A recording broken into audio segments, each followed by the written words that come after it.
Probably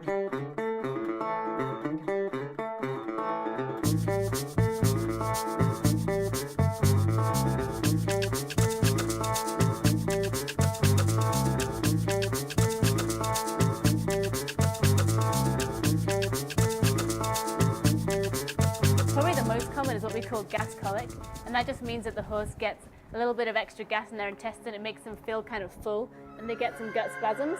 Other kinds of colic that are really common are things like impactions, where the horse gets some dry feces stuck in their colon. Horses can get twisted pieces of intestine, or their intestine can get displaced into the wrong location. Sand, if horses are eating from the floor and eating large amounts of sand, or also gastric ulcers if they get ulcers in their stomach that make them real painful when they eat. Some of the most common causes that we see when people change a horse's feed suddenly, horses that maybe don't drink as much as they should do if the weather gets hot, or they're taken to new places where they don't drink normally. Moldy feeds or bad feeds. Other things that we worry about are horses that haven't been regularly wormed and they have high worm loads or parasite burdens. And then again in California, one of the most common causes of colic that we see is enteroliths, where horses eat an all-alfalfa diet and they form large stones which can block their intestines. So one of the most common things is that horses will roll. They'll get down and lay down more often than normal, or you'll see them rolling on the ground. Often horses will pretend to urinate frequently. They'll stretch out and act as if they're going to urinate, but they won't actually urinate a full stream. Sometimes they'll curl their lip up. Watching your horse's manure output is really important too, because a reduction in manure output can also be a sign of colic. So if you think your horse is showing signs of colic, it's really, really important that your horse is examined by a vet. So that's probably the first thing that you should do if you have any concerns about your horse colicking. Take the vital signs.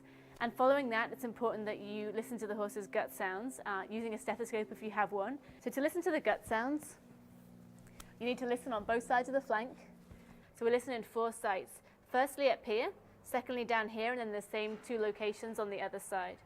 And what you're listening for is just regular gurgling of the guts. You should hear pretty much continuous gurgling noise. Certainly people talk a lot about walking horses, and if your horse is just mildly uncomfortable, just giving them 15 to 20 minutes of walking can be good. It can sometimes help them to pass some gas and make them a bit more comfortable. However, if your horse is really uncomfortable and trying to lie down and he's just lying quietly, sometimes it's better just to let them lie in a place where they're not going to hurt themselves. Have a good routine for your horse. Make sure that you feed your horse a good diet and you try and keep them on a good schedule. When you get, for example, a new batch of hay, you should check it, pull it out, smell it, make sure it doesn't have too many weeds, and try not to feed your horse too much grain is important. Horses basically in the wild live on an all forage diet, so try not to give them too much grain a day. Other things that are important are making sure your horse always has access to fresh water, fresh clean water, making sure your horse has a good worming schedule, and making sure your horse has its teeth floated regularly so that they can chew normally, access to pasture if you can, or at least some regular daily turnouts so that they can self-exercise, or if you're riding them, making sure they have regular daily exercise. Avoiding change if we can in their diet, changing their exercise routine, trying to keep consistency with the hay. So trying to buy as many bales of hay as that we're able to, so that we're trying to avoid changing from one batch of hay to another as frequently as we can.